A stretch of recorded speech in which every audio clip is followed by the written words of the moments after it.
Mini episode 383 of the FDH Lounge is brought to you by Sportsology, delivering unconventional columns and webcasts about sports, TV, music, movies, and more. Follow them on the web at sportsology.info. The FDH Lounge. You'll want to schedule your life around it.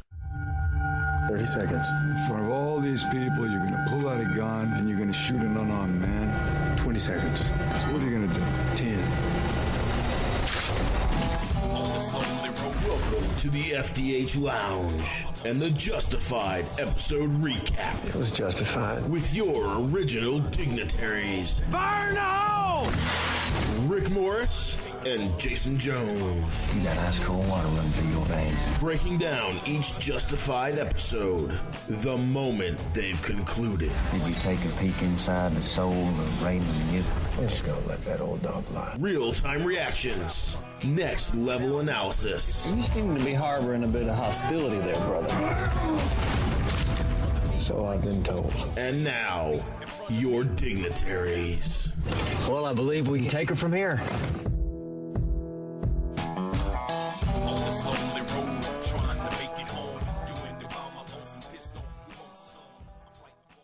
Welcome to FDH Lounge, mini episode number 384. We are here today to break down in real time, as it has just ended, episode 5.6 of Justified. We are coming off of that epic resetter from last week, shot all to hell. It was the one that was essentially the climax to the first half of this season, setting the pieces on the board for the second half of the season.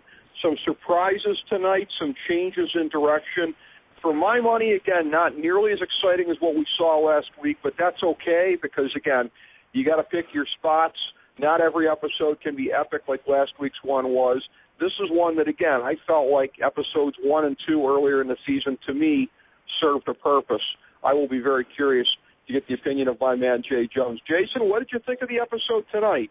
Some different things happening here, some twists, particularly towards the end. What were your thoughts? Initially through the first, 20 minutes, I felt like there was no way we were going to live up to last week's episode. But I did get to a point there where I was like, wow, this is really almost pedestrian. And then a few things happened. And then there's a moment where you see Boyd standing, essentially, not literally, shoulder to shoulder with Daryl Crow, and then the light turns on. And I don't know about you, but for me, in that moment, I think it's almost like two storylines converged and created a big bad, if you will, because at this point, before that union there, where revenge had to be taken, it almost felt like Boyd was headed down a path where he was going to bite off more than he could chew. And if I'm to interpret that properly, if the Crowder gang element or crime element is going to join forces with the Crowders, we could be headed down a conclusion that is epic. Well, they certainly found a way to differentiate this season from season 3, which we've talked about previously, the whole thing of Boyd versus Robert Quarles and the invading force from the outside. But here's a very interesting thing as well, Jason, and I don't know if this crossed your mind the way that it crossed my mind, but what Boyd did with Daryl Crow at the end, while it was kind of unexpected, I really didn't see that coming because it sort of reset my expectations for the rest of the year, because I thought that they were going to continue to be battling Boyd while he was also battling Johnny. It's not entirely unprecedented. We forget. But Wynn Duffy, for all of season 3, was the sidekick to Robert Quarles. That made him, to the extent that he was in Boyd's orbit, Boyd's adversary as well. When Wynn Duffy soured on Quarles towards the end of the season, what started as a marriage of convenience to bring in Robert Quarles, bring him to Theo Tone, and collect the bounty on him has solidified, we have seen, into an actual alliance between the two. You see Boyd and you see Wynn now, and they are full-fledged crime brothers, so to speak. So not to say that it's necessarily going to go in that direction, and sometimes if you think about casting, it's kind of a bummer because that is kind of a spoiler. It's hard to imagine Michael Rappaport being back on the show for another season. This tends to happen in one-season arcs. But it is easy to think about Boyd being joined up with the Crows for a good long period of time because, again, the Duffy thing is a real precedent. Yeah, I'll be honest, this entire episode I wasn't really thinking much about Win Duffy and the implications there, but you are hitting on something that's interesting, to say the least. I even now, in this moment, I don't think Michael Rappaport as Daryl Crow lasts much longer this season, unless we're building to something really, really big to close out the series, which could potentially happen. And let's also not forget that there's dysfunction on both sides, so it's not like this is an ironclad safe bet for either party. But I think that's one of the clear details that we will want to look forward to is exactly where this season ends and what that means for the next season. Yeah, we're going to have to contemplate that. And, again, one of the thoughts that I had coming into this week, something that had kind of come to me thematically leading up to this episode, coming off of the big mammoth episode 5.5 from a week ago, and I think we certainly have some more thoughts we want to get to on 5.5, the implications and what the Justified fan base has had to say about that. But just in terms of where we were coming out of that, I was kind of thinking during the week here a little bit along the lines of the families that are going to survive the tension within, and that's going to have a lot to say how they come out of this season. It's very obvious with the Crowders. You have Johnny and you have Boyd. You have the two wings of that family there. And the Crowders, again, they look like they're going to be at odds pretty much, really, for as long as Johnny's still alive. Let's put it that way. Because, again, it's kind of a bummer to kind of know more than you should. But at this point, we know that Boyd is going to be around until the end in some form or fashion. Boyd is never going to be in such grave danger that, they're going to kill him off. So there's that. There's the tension in the Crow family. You have Danny Crow going rogue here at various points in time. Dewey is always kind of a wild card as far as what's going to happen because he's such a lovable, blithering idiot. And then tension in what I would call the Mullen family, for lack of a better term, because really, Raylan is, as so many people have said, the de facto son. Art is a full-fledged father figure for Raylan, as Arlo never was. Although it's an interesting thing here, you look at Art in the cold open tonight punching out Raylan, almost kind of a flashback to Arlo abusing him growing up. This was to borrow the term for the series, a justifiable punch from Art. Art feels betrayed. Raylan did what he had to do. You and I have agreed on this, but the sign of a real man is to do what you got to do and take your lumps, which Raylan looks like he's prepared to do. But you've got the Art/Raylan family. You've got the Crowders. You've got the Crows.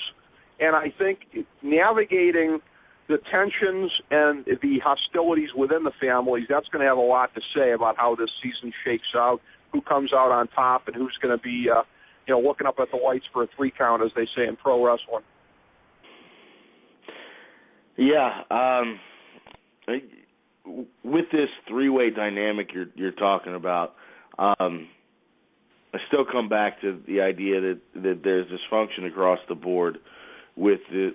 Now, granted, the Raylan Art situation may be just as simple as Raylan knows that he crossed the line and he's willing to do his penance for Art to make up for it, or at least make that attempt, and maybe that all comes out in the wash just fine. But I don't think that Boyd's situation, killing cousin Johnny, is going to be seamless. I think there's got to be some sort of a fallout from that, and then we still haven't resolved the Baptiste thing. So although they are all equal parts of what it feels like the journey we're taking, I think that the Art-Raylan thing is more likely to fix itself pleasantly than the other two.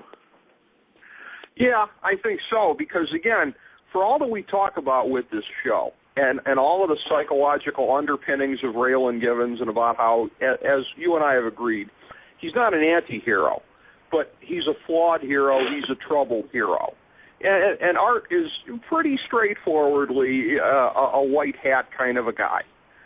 So Raylan, relative to Boyd, relative to Johnny, relative to the Crows, is well-adjusted. Art and Raylan are de facto the two most adjusted people, well-adjusted, that we're talking about here.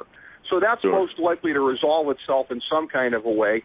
The other folks here, not so much. And again, you and I had discussed this previously in terms of Ava. Is she possibly the fulcrum going forward here between Johnny and Boyd? There was little or nothing about Johnny on tonight's episode, on one that was more Ava-heavy than anything we've seen thus far this year, as Ava gets shipped off to the Kentucky State Women's Prison and has to start dealing with things there. But everything from the protection that Boyd lined up for her, that went wrong, and I've been getting a general vibe that Ava is going to really, really, really toughen up behind bars, and that she may come out of this like really, really hardcore by the time it's all said and done. That she's not going to come out of this the same way. It's not going to be, okay, I come out of this and, okay, I'll go back to just, whatever kind of crime sidekick stuff we're doing, Boyd. This is something that's going to change her, and it looks like not in a scared straight direction. It looks like in a super hardened criminal direction. And does that maybe point her towards Johnny? Is Johnny in any way going to be able to exploit what might be tensions rising from Ava having a harder time in prison, tensions between Ava and Boyd? I may be absolutely incorrect with what I'm about to say a couple weeks from now, and maybe this is exactly what the writers want. But I get the feeling right now, based on what we just watched, that I don't think Johnny's going to be around that long, regardless of how it goes down. I don't think he's going to be a relevant figure, even much less a living figure, long enough for Ava to choose sides. Now, like I said, I could be completely wrong on that. But if I am, then sure, that absolutely opens the door for all kinds of fallout that could go either way. The question is, in the amount of time that Ava's going to be locked up, however long that is that enough time for Johnny to, one, stay alive, and two, do enough to present himself as at least on the same playing field with Boyd if there is to be a fiscal future involved.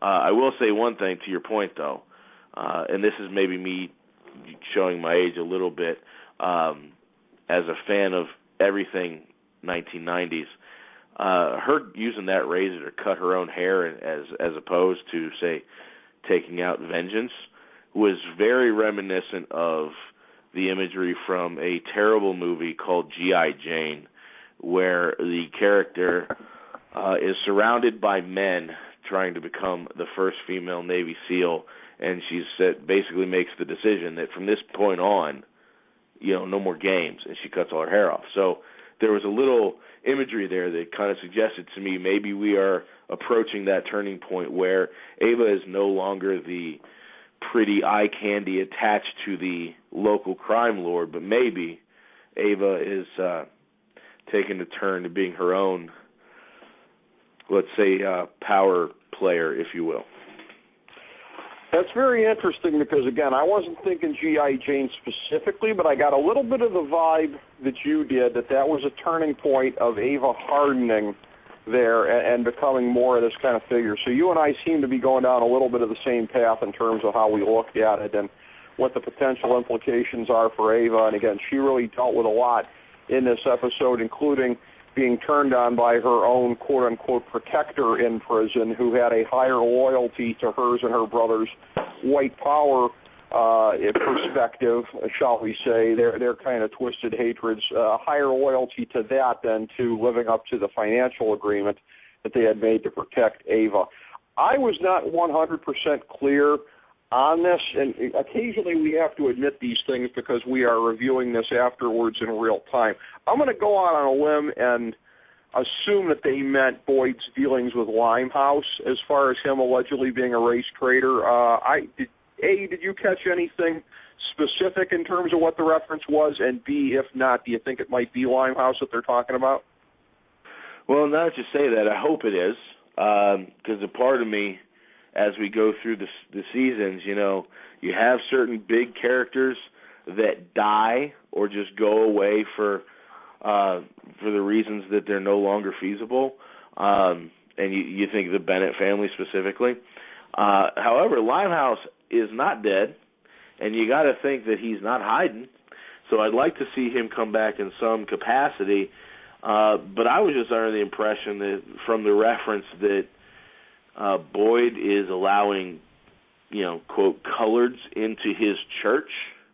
Mm-hmm. I thought maybe it was just literally and simplistically relating back to the idea that when Boyd knew this fella, that he was a very staunch skinhead racist type, and the fact that he's even willing to do business with people that aren't, let's just say, Aryan, maybe tick those people off. I actually had not thought it through enough to even consider Limehouse. But now that you say that, he did do some dealings with Limehouse and basically turned his back on this whole religious or extreme, pro-white militant mentality that I'm sure he picked up at some point doing time.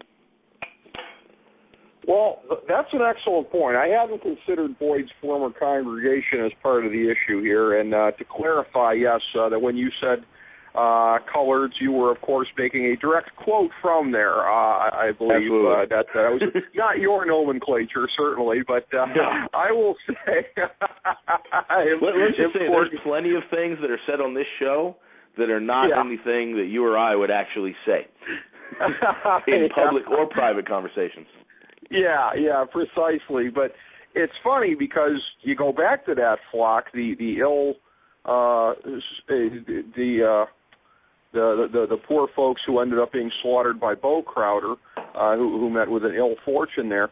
And one of the guys was black, now that you mention it, because one of my favorite Justified scenes ever, and I think it's one of the only ones you can find on YouTube, that's the one where Raylan goes to the thing when they're in the woods there. He wants to talk to Boyd about something. Boyd ropes him into delivering some kind of prayer before the meal, and Raylan manages to work into the prayer about please forgive Boyd for blowing up a black church and for spraying that guy's brains on the windshield.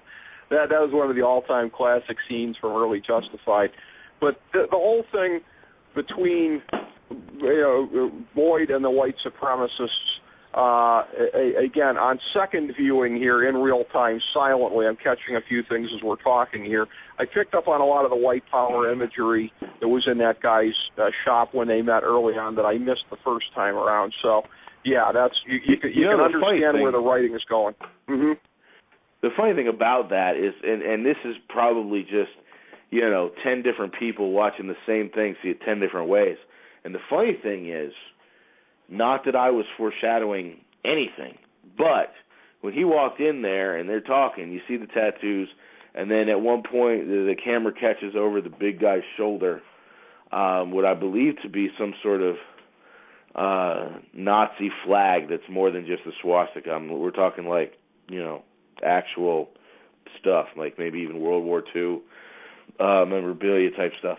And I'm thinking to myself, all right, Boyd better be damn sure he knows what this relationship is, because I got a bad feeling that they don't feel the same, or they don't feel positively equal to one another in this moment, because it just felt, and it almost seemed like Boyd had just a sense at the very beginning of that conversation that maybe he's outmatched here because of the imagery, or maybe it was just their intention to show us that Boyd is no longer the person he was when he met that guy.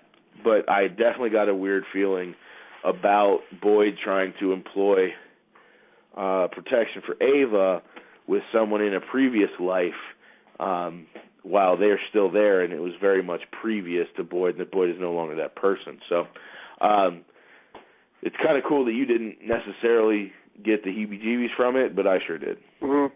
Well, I'll tell you what, too, though, and I mean, and maybe this is one of these TMI situations here. Maybe I'm going to say something that I shouldn't on air, but I mean, notwithstanding the fact that I wouldn't be caught dead, obviously, as part of the Aryans in real life, if I had a very close friend/family member/whatever going to the can, would I look to possibly line up any kind of deals with them to kind of help keep them safe, whatever? I absolutely would, because prison is a horrible, horrible place. And by the way, I'm picking up on more of that from watching The Shield.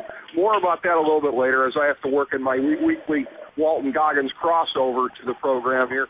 But this is one of these things where Boyd making a deal with them, you know, I'm probably admitting something that the rest of America wouldn't, but I would deal with the devil to protect, you know, in that form, the Aryan nation or whoever, if I had somebody behind bars that, you know, might be killed otherwise. So, you know, but that is interesting about Boyd going back to a former life, as you'd indicated. When you talk about the way that the different perspectives shake out as far as looking at this, I want to go back to 5.5 a week ago because it was so absolutely epic. And everything that we had to say about this, it was striking to me that amidst an almost unanimous chorus of praise that I said would be coming, that I predicted would be coming, and that just about everyone would see it that way, a little bit shocked that the one that really didn't join us in this, Alan Sepinwall from HitFix, who, when he was at the Star Ledger, almost, as I've indicated before, almost really kind of invented the modern recap culture. Shows like this, columns like the ones that are written about shows afterwards, largely stem from when he was writing the Sopranos reviews back in the day and getting a lot of feedback and making a kind of a back and forth kind of a thing with the public. He thought it was a little bit too chaotic, that they were trying to do too much, that it was a little bit too ambitious, and that it was maybe a little bit too almost kind of trying to be artistic with all the things that they were throwing into it. And I'm paraphrasing what he was saying. So I thought it was really, really kind of striking that of all the voices that were out there, I might have thought maybe the hipsters at AV Club, who I generally like for their justified coverage, but if anybody was going to ding it, maybe give it a B+ instead of an A, that it would be them. But no, they gave it an A. Interesting that Sepinwall thought they were trying to be a little bit too ambitious last week with it. That's sort of like a classic critic's perspective, I guess. And I don't mean to say that in a slamming kind of a way, but that is something like what you'd expect a critic to say. Well, I'm going to say something that may not be popular amongst the critical community. Mm-hmm. A lot of times you'll engage conversations, whether they're with a professional or just another person that enjoys, you know, consuming television, movies, whatever. And a lot of times they will describe themselves as being, you know, a little bit more into it than your average person, or go as far as to say that they're a snob or an elitist about these types of things. And it's my opinion that, in general, a lot of times you start off just watching something because you like it. Then you start picking things up and start noticing, learning new details to the craft and so on. And you go so far away from just what you get out of it, and you spend so much time nitpicking and going through with a fine-tooth comb that you go so far back around that you're back before the starting point again. And I'm not suggesting that anyone in particular is doing that, but it seems to me if you watch that episode, if you're so in tune to looking at the details and saying, was this too much, or are they trying to do too much, or was it artsy, or whatever it was that you referenced, I think as an artist, you sometimes you get too close, you got to step back. And the fact of the matter is, if you let go of all the details and trying to be too critical, that episode was one of the best episodes of television, period, that I've seen in a very long time. And now if you want to nitpick that, that's fine. But at the end of the day, it was a phenomenal episode. It didn't detract from anything that they're trying to do storyline-wise. And I think to take any shot on it other than to say that it was superb, you're trying too hard to be too critical. Yeah, and I think that really is true in this case because, again, I respect the heck out of Alan Sepinwall. I've really, really enjoyed his book that he had written about the modern era of television. I've learned a lot from that as a writer. His book, The Revolution Was Televised, The Cops, Crooks, Slingers and Slayers Who Changed TV Drama Forever. Yeah, but again, I couldn't disagree with him more about last week. And I'm paraphrasing, and I'm using the word arty in there that he may not have used in his review. But in terms of trying to do too much, I will say that he felt like they were trying to cram too much into one episode and to be a little bit too cute with it. But just about the rest of the world did agree with us, with what we were saying in real time, that it was one of the great episodes of the season. My as promised, Walton Goggins crossover for the week here from The Shield. I am up to season 6 of The Shield inside of 3 weeks, which is truly unbelievable. But really enjoying it. It's funny on there. I will note how his character, they will from time to time bring up stuff about his teeth as well. So that those gleaming pearly white teeth get remarked on that show as well. There actually was I think it was a criminal one time who sarcastically referred to him as teeth. But there was another moment as well, I will tell you, from a Huffington Post TV review that he did in 2007. It was an interview that he did when they were talking about, because in the last seasons in 07 and 08, his character had the very, very big critical arc to it there. And he was critiquing the show and talking about it, and he said something about it that, again, I really felt like it applies to Justified as well, because he talked about it and he said, I really feel like when people are watching our show that hopefully they feel like they're tuning into the best little independent film on TV every week. And it's something where, again, I at this point, I can't recommend The Shield more highly, Jason, to you and anybody else that hasn't seen it, because it is another one of these great character-driven things, everything with the thickness and the density of these characters and the way they bounce off of one another. But really, that applies to Justified, doesn't it? I mean, independent films we tend to think of maybe as a little bit pretentious, fairly or unfairly, but aside from that, with the character and the level of detail and everything else, what Goggins said about The Shield, I felt like it applied so strongly to Justified that I wanted to mention it to you. Yeah, absolutely. I'll tell you this, as far as any of the listeners are curious about my interest in the show and your frequent mention of it, Goggins isn't, and Chickless is enough for me to be interested. And like most people, I think you kind of have your DVR like set for the seasons. So many shows you got to get through, and to be honest, I'm just kind of waiting for probably Justified to end and get into that pre-summer lull where there's really not a lot going on, and I too will try to binge watch it. But let me just mention real quick, and I had to look it up to make sure. Detective Kevin Hyatt, who is played by one of my favorites, and I don't say that because he's a great actor. I just like the stuff that he's done.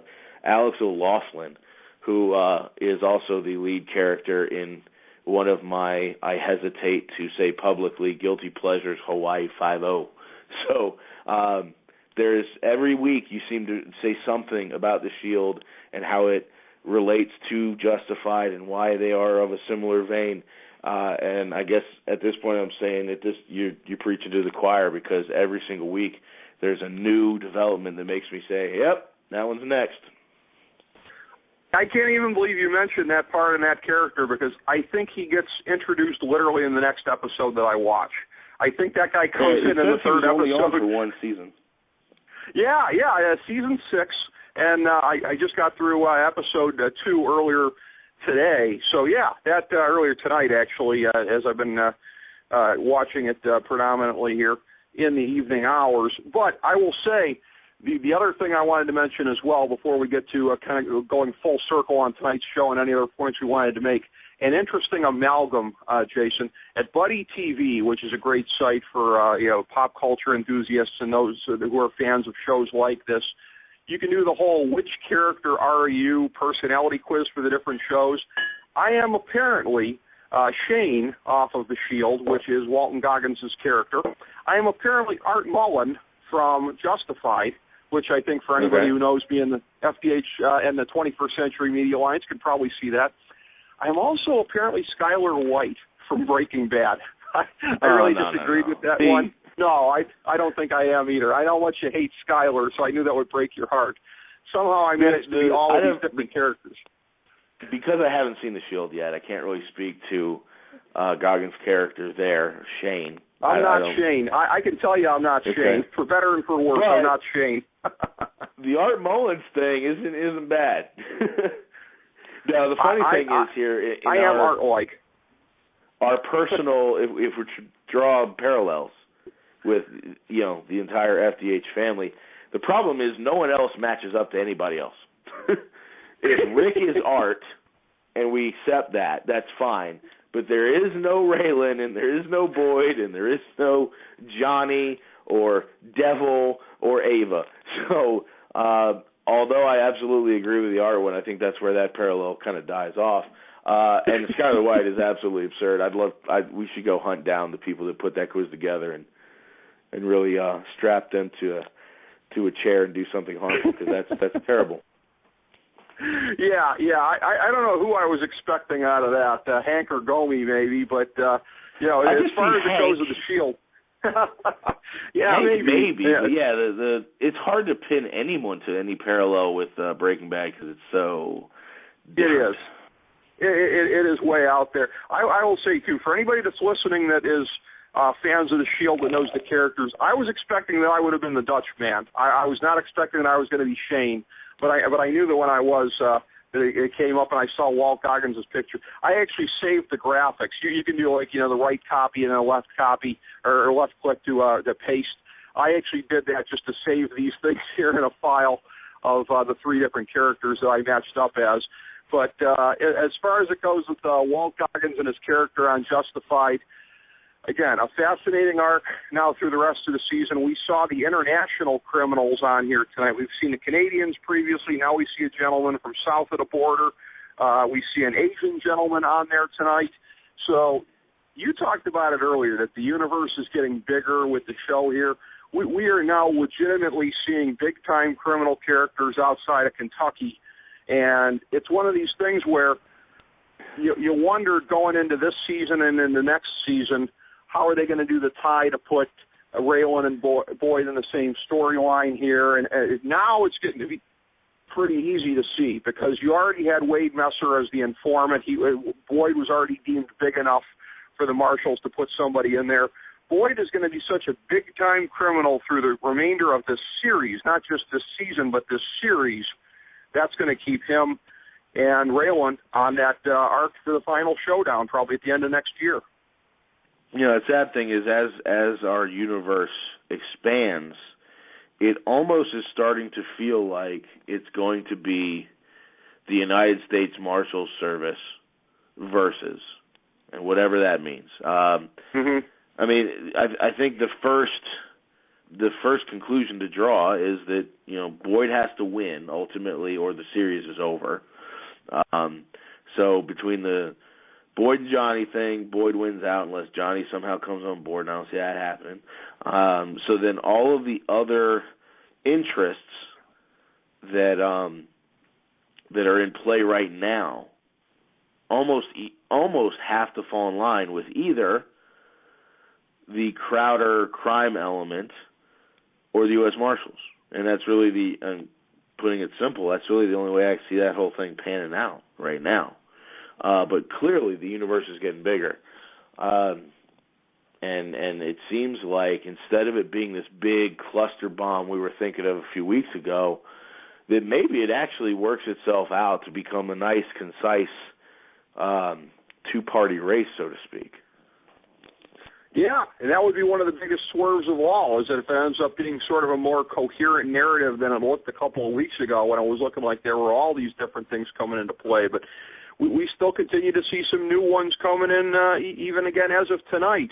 The whole thing with Ava in there, in prison, and the way that storyline is kind of taking on a life of its own. The thing with Art and with Raylan, which is this sort of buried hostility that is going to kind of come out from time to time through the remainder of the season, if not the series. So we got that coming up as well. And what's very interesting to me, we talked about it thematically coming off of last week. It felt like the end of the first half of the season. We saw a little bit earlier here tonight that there is apparently not going to be, for whatever reason, a new episode next week. I didn't see if maybe that's when they're debuting the Americans' new season in the time slot, but they were advertising it in 2 weeks.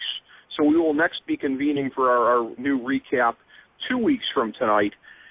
Maybe they should have started the season a week later, because I can't help but think if they would have left off like after last week boy, that's a real natural break there. It's way more of a natural break, I think, than after tonight, Jason. Oh, absolutely. And just as a fellow TV viewer, and ironically, someone who absolutely enjoys the Olympics and hoping that it's not because of that, I'm really getting tired of all my shows going on a hiatus, and I don't care what the reason is. Just stop it. One other quick little side note for anyone who's checking this out to see if they'd be interested in Justified and trying to play some of these characters. The Asian gentleman you mentioned who's played by the character is Yoon, Y-O-O-N, is actually the guy most known for being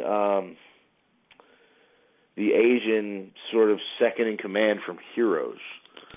Oh, okay. That jumped out at me almost right away. He played Ando in Heroes, which was just interesting. They're pulling characters, and you mentioned this long before we ever did this show, that one of the beautiful things about Justified is they find a way to bring people in that if you said Patton Oswalt, you're going to say, no way, not happening. And they find a way to work it out. Will Sasso and others. They just do such a phenomenal job with casting. It is truly amazing, and again, with some of the ones like you mentioned there, and putting Mike O'Malley as Nicky Augustine, the big bad for last season, it's almost like they're challenging themselves in an absurd kind of a way, just to see if they can pull it off, and time after time after time, they do. I would like to draw the analogy there, once again, to these recap shows here, Jason. I would like to think time after time this year we have been up to the challenge of reviewing this masterpiece of a show, which I consider to be the best current drama on TV. I know you hold it in equally high esteem. A pleasure as always, my man. This was a lot of fun. We're not going to get to do this next week because I guess there's no new episode, but 2 weeks from now, same bat place, same bat channel, my friend. Absolutely. Maybe one day when they rehash how great this show was, they'll rehash how great this show was. I'm sure they will. Thanks very much. As we bring the show to a close, we would like to extend our deepest gratitude to NBC, CBS, ABC, Fox, all Clear Channel affiliates, TNT, TBS, USA, UPN, Deadspin.com, YouTube.com, YTMND.com, MySpace.com, various blogs, Fox News, CNN, CNBC, MSNBC, IamBoard.com, Billboard.com, Google.com, ESPN, ESPN2, ESPN News, ESPN Classic, NBA TV, NFL Network, Sports Time Ohio, Athlon Magazine, Comedy Central, Cartoon Network, The Boomerang Channel, QVC, BET, The Spice Channel, Steno Notebooks, Manwich, Papermate Office Supplies, waitresses, strippers, bartenders, garbage men, janitors, microwave popcorn, the writers of The Office, Scrubs, Entourage, My Name is Earl, Oz, Metalocalypse and the Boondocks, Aquafina, and the periodic table of elements.